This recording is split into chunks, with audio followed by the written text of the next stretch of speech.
La radio qui vous parle de NBA, c'est Radio Off Basket. Le basketball, c'est mieux à la radio.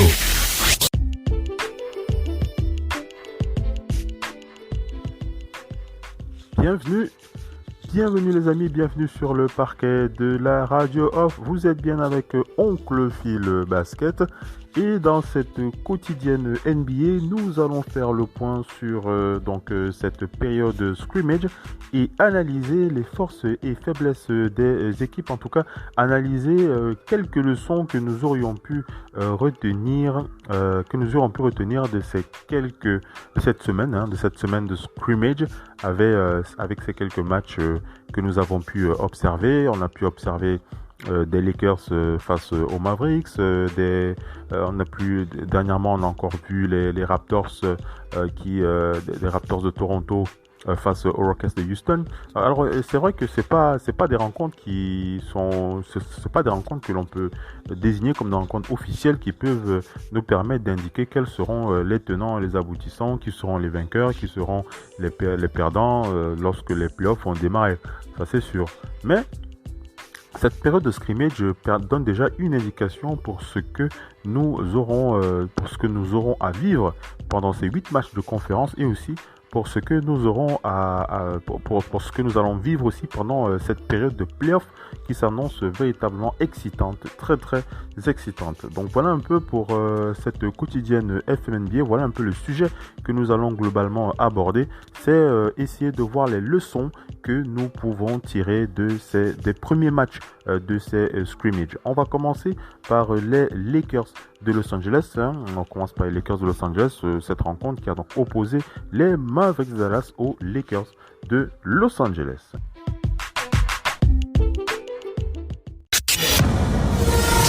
La radio qui vous parle de NBA, c'est Radio Off Basket. Le basketball, c'est mieux à la radio.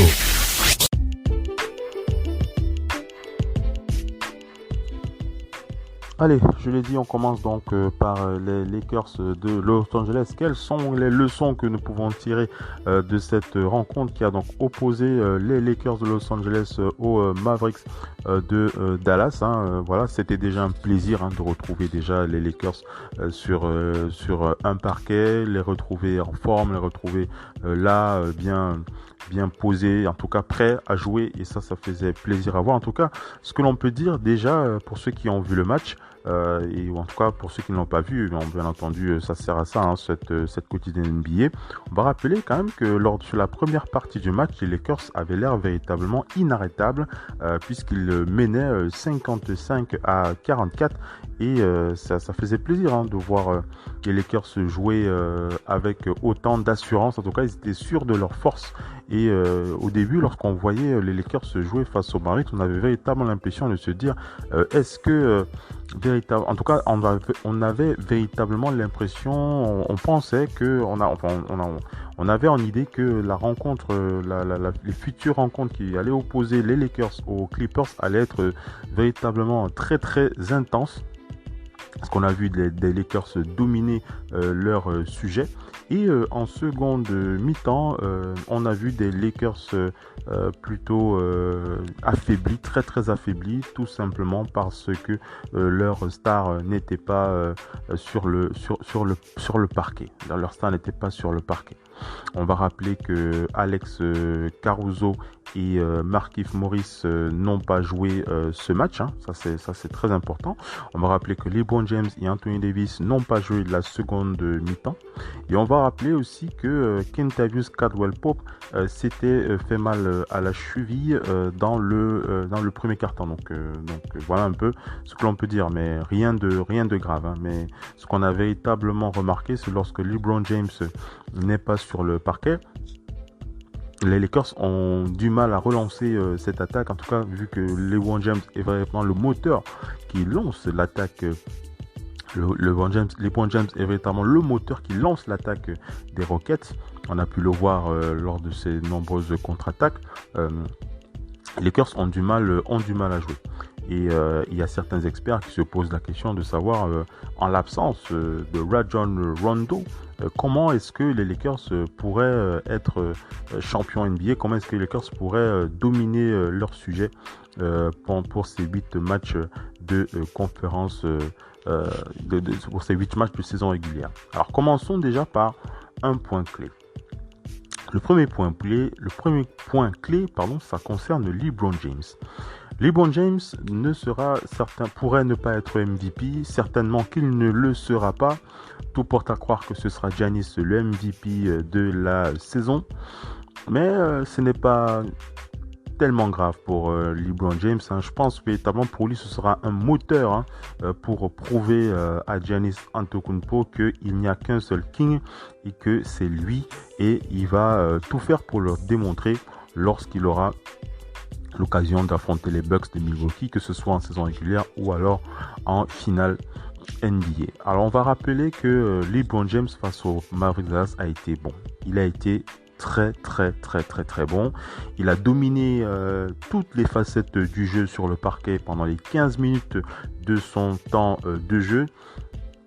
LeBron James, il est tellement sûr, il a tellement de certitude lorsqu'il est sur le parquet qu'il humilie carrément toutes vos certitudes, on va dire ça comme ça.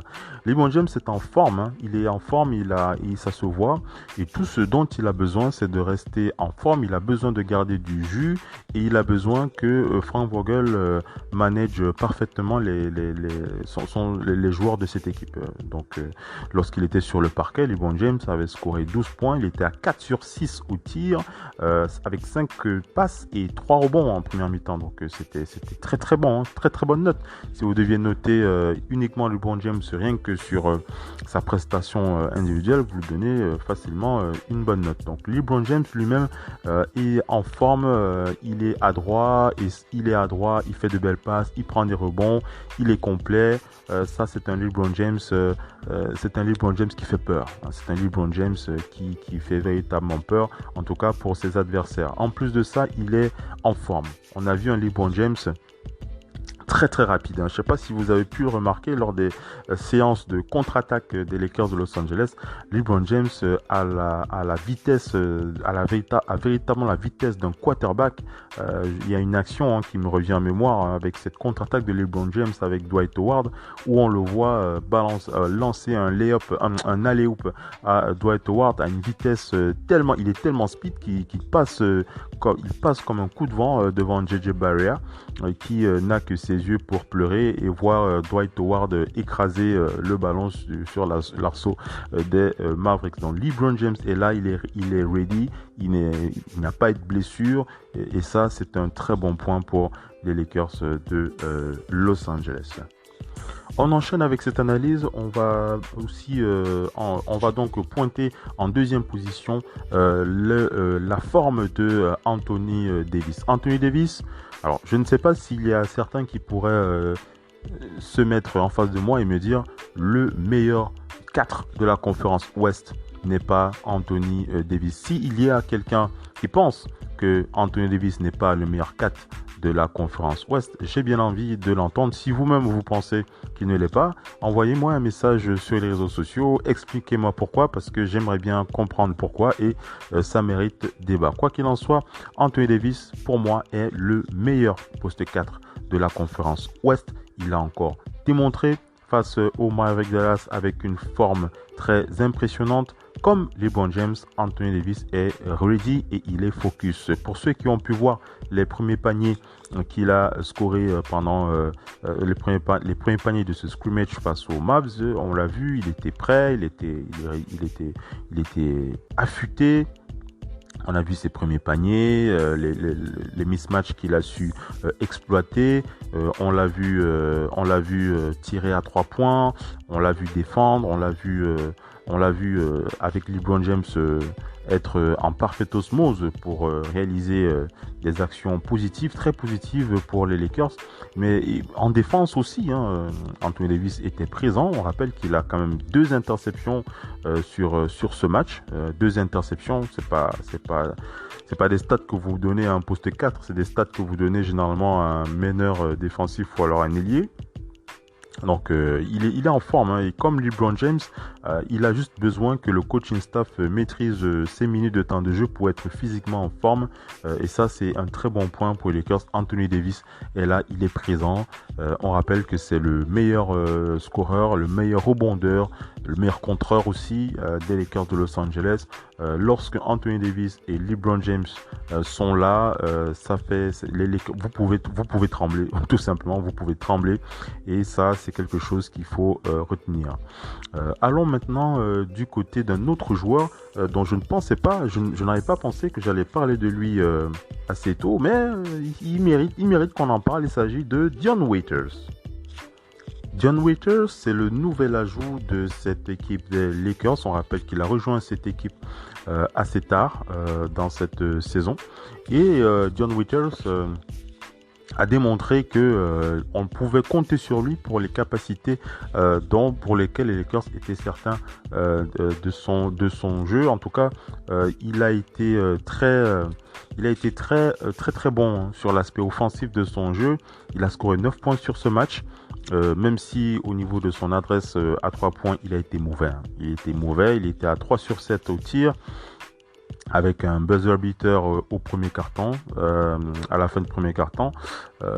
Mais l'essentiel est ailleurs. Hein. On a vu un Dion Waiters qui, malgré le fait qu'il peut s'excuser sur son mauvais match à 3 points, même s'il peut s'excuser pour son mauvais match à 3 points, il était là, il a scoré, et lorsque LeBron James et Anthony Davis sont là et que l'alchimie n'est pas... On voit bien que l'alchimie des Lakers souffre, notamment en attaque. Dion Waiters a démontré qu'il pouvait faire partie de ceux sur qui on pouvait compter pour scorer. Donc derrière J.R. Smith et Quinn Cook, il a fait le taf. Mais il y a un autre point sur lequel on l'attend, Dion Waiters, c'est sa capacité à être un petit peu playmaker. C'est vrai que c'est pas sa grande force, Dion Waiters, c'est pas sa grande force, le playmaking. Mais on l'a vu jouer, mais on attend un peu mieux de sa part. Mais le point que je voulais aborder, c'est est-ce que Dion Waiters serait capable d'être ce joueur qui va apporter en attaque, hein. C'est l'une des raisons pour laquelle il a été appelé du côté des Lakers. Il a démontré qu'il pouvait, il a démontré qu'il avait encore du talent pour scorer, et il doit simplement affûter un petit peu son sens de décision, notamment pour ses tirs à 3 points. Et on attend aussi un peu plus de lui au niveau du playmaking. On va mettre un point aussi sur l'une des faiblesses de ce match, c'est la défense des Lakers, notamment à 3 points, parce qu'on a eu un véritable patron derrière la ligne de lancer franc. Il s'agit de Seth Curry qui était à 6 sur 6 à 3 points, 8 sur 8 au lancer franc, 23 points. C'est lui le boss, hein, face aux Lakers de Los Angeles, et je pense que LeBron James a dû être un petit peu dégoûté de voir Seth Curry réussir à chaque fois de rentrer ses tirs. Il a été impressionnant, hein, Seth Curry. Ce n'est pas Stephen Curry, il n'est pas son frère, mais c'est une menace à ne pas négliger, et il l'a prouvé face aux Lakers avec cette note impeccable, il faut le dire. Donc les Lakers qui ont à cœur de démontrer qu'ils peuvent défendre à 3 points, qu'ils peuvent apporter à 3 points, qu'ils peuvent démontrer que leurs adversaires doivent souffrir pour prendre des tirs, que ce soit des tirs faciles ou alors des tirs compliqués. En tout cas, leurs adversaires doivent comprendre qu'ils vont souffrir pour mettre leurs 3 points. Je crois que c'est une leçon très importante qu'il faut retirer de ce scrimmage. Dernier point que l'on va retenir, c'est le calvaire qu'a connu un joueur. Il s'agit de Kyle Kuzma. Kyle Kuzma a souffert face à Luka Doncic. Kyle Kuzma, pour ceux qui ont pu regarder Luka Doncic, vous avez vu ce dunk sur la tête de Kyle Kuzma pendant ce match. Kyle Kuzma, il n'était pas en si grande forme que ça, hein. Il a scoré 9 points sur cette rencontre. Il n'était pas véritablement en feu, mais on a senti que il pouvait faire ce qu'il voulait de Kyle Kuzma. Certes, Kyle Kuzma a démontré certaines choses intéressantes sur certains aspects de son jeu, notamment en attaque, mais en défense, il s'est fait bouffer par Luka Doncic, et ça, c'est une faiblesse. Ça remet un petit peu en question l'interrogation que nous avions concernant Kyle Kuzma, puisque c'était lui le joueur qu'on a plus vu. Il a été plus mis en évidence, on va dire ça comme ça, pendant les entraînements. Kyle Kuzma qui avait démontré à Frank Vogel qu'il pouvait compter sur lui. Frank Vogel avait même précisé qu'il n'avait pas vu un Kyle Kuzma aussi impressionnant depuis longtemps. Bon, en tout cas pour ce scrimmage face au Mavericks de Dallas, Kyle Kuzma il a très mal joué. En tout cas, il a pas fait le taf. Voilà, tout c'est tout. Il faut dire les choses telles qu'elles sont.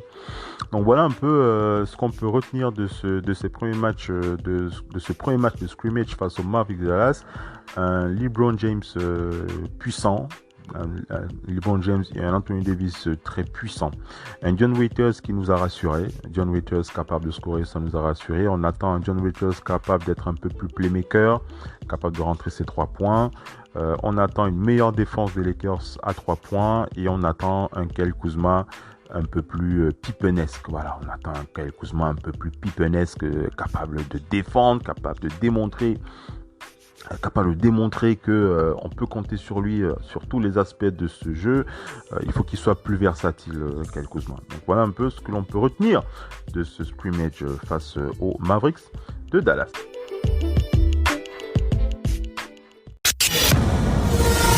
La radio qui vous parle de NBA, c'est Radio Off Basket. Le basketball, c'est mieux à la radio.